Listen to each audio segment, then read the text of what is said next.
हिंदू धर्म में माघ पूर्णिमा को विशेष महत्व दिया जाता है। माघ पूर्णिमा वाले दिन आपको विष्णु भगवान और लक्ष्मी माँ की पूजा करनी चाहिए। इनकी कृपा से आपके सारे कष्ट दूर हो जाते हैं। माघ का महीना हिंदू धर्म में बहुत ही विशेष होता है और यह अंतिम पूर्णिमा है जिस दिन दान और स्नान का विशेष महत्व है। अगर आप इस दिन विष्णु भगवान की पूजा करके कथा का पान करते हैं तो इससे आपके सारे पाप नष्ट हो जाते। तो आइए शुरू करें। किसी नगर में एक राजा राज्य किया करता था। राजा बहुत ही निर्दयी था। उसने आज से पहले कभी भी दान नहीं किया था। उसे दान धर्म करने में कोई इच्छा नहीं थी। एक बार राजा के यहाँ पर एक पुत्र ने जन्म लिया। पुत्र को देखकर राजा काफ़ी ज़्यादा खुश हुआ और उसने अपने पुत्र का नाम विजय रखा। समय के साथ विजय बड़ा होने लगा। जब विजय ने देखा उसके पिताजी बिल्कुल भी दान धर्म नहीं करते हैं तो उसने एक दिन अपने पिता से कहा, पिताजी आप दान धर्म नहीं करते हैं जबकि आप तो राजा हैं, आपको तो प्रजा में दान धर्म करना चाहिए। नहीं, दान धर्म करने से कुछ नहीं होता है, ना ही मैंने यहाँ किसी को दान धर्म करने के लिए कहा है। पर ये क्या बात हुई पिताजी, आपका तो कर्तव्य है कि आप प्रजा को खुश रखें, दान धर्म करें जिससे आपका यश चारों लोकों में बढ़े। तुम मुझे मत समझाओ, तुम अभी बहुत ही छोटे हो, जाओ यहाँ से।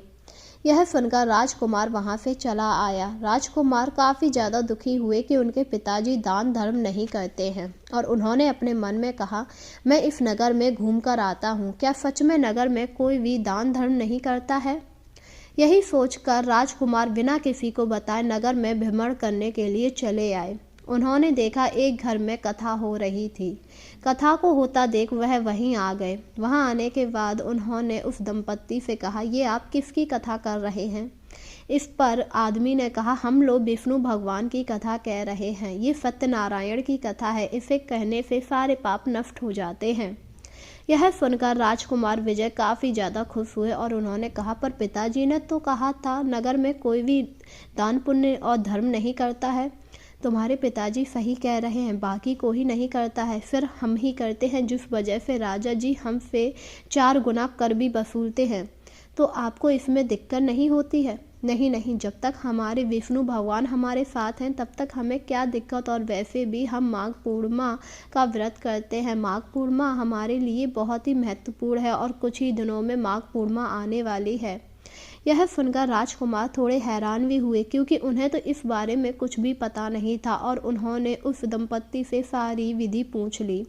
विधि पूछने के बाद वह वापस महल में आए। उन्होंने अपने पिताजी से कहा, पिताजी कुछ दिनों में माघ पूर्णिमा आने वाली है, आप इस दिन व्रत करके दान पुण्य करना तो आपके सारे पाप नष्ट हो जाएंगे। वैसे भी आपने जीवन में कभी भी दान पुण्य नहीं किया।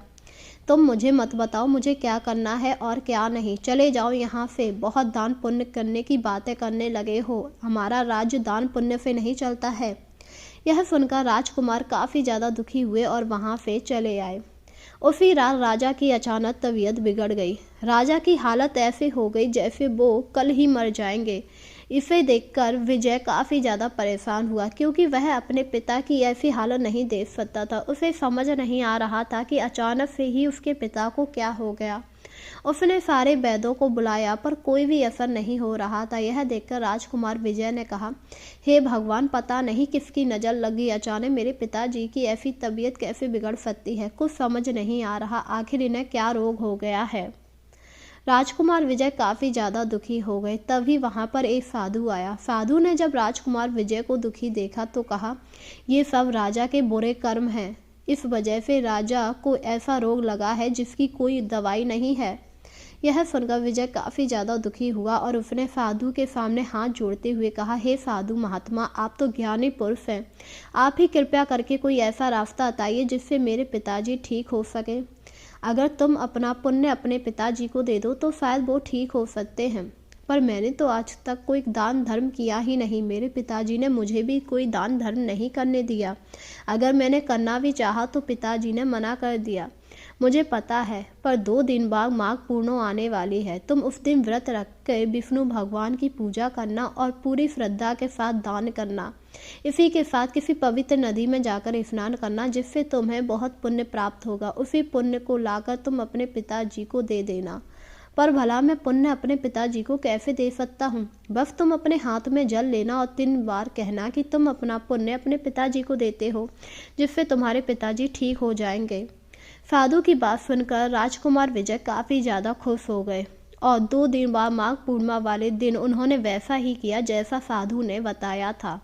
उनके राज्य के पास नर्मदा नदी थी। वह नदी में गए और स्नान करने लगे। स्नान करने के बाद वह विष्णु भगवान और लक्ष्मी माँ की पूजा की। पूजा करने के बाद उन्होंने नगर में धन बांटा, जिससे नगर वाले काफ़ी ज़्यादा खुश हुए, क्योंकि पहली बार महल की तरफ से दान पुण्य किया जा रहा था।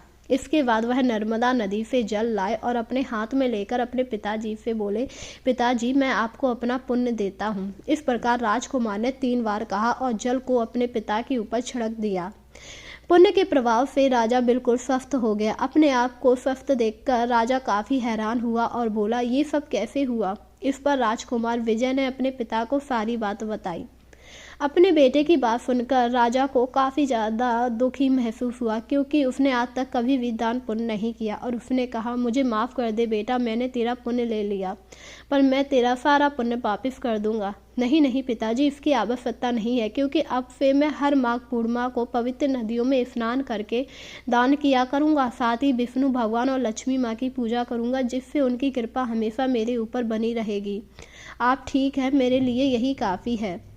अपने पुत्र की बात सुनकर राजा ने अपने पुत्र को गले से लगा लिया और कहा, तूने तो मेरी आंखें खोल ली। आज के बाद मैं भी दान पुण्य किया करूँगा।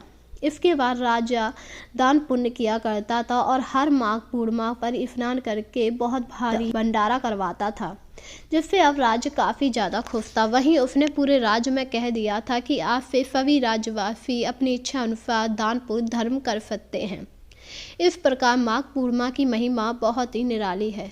जो भी माघ पूर्णिमा वाले दिन व्रत रख के सच्चे मन से विष्णु भगवान लक्ष्मी माँ की पूजा करता है, उसकी सभी इच्छाएं पूरी होती हैं, साथ ही उसके सारे पाप नष्ट हो जाते हैं। माघ पूर्णिमा हमारे हिंदू धर्म में बहुत महत्व रखती है, इसीलिए इस दिन पवित्र नदियों के किनारे बहुत ज़्यादा भीड़ देखने को मिलती है, क्योंकि श्रद्धालु अपने पापों को धोने के लिए पवित्र नदियों में जाते हैं।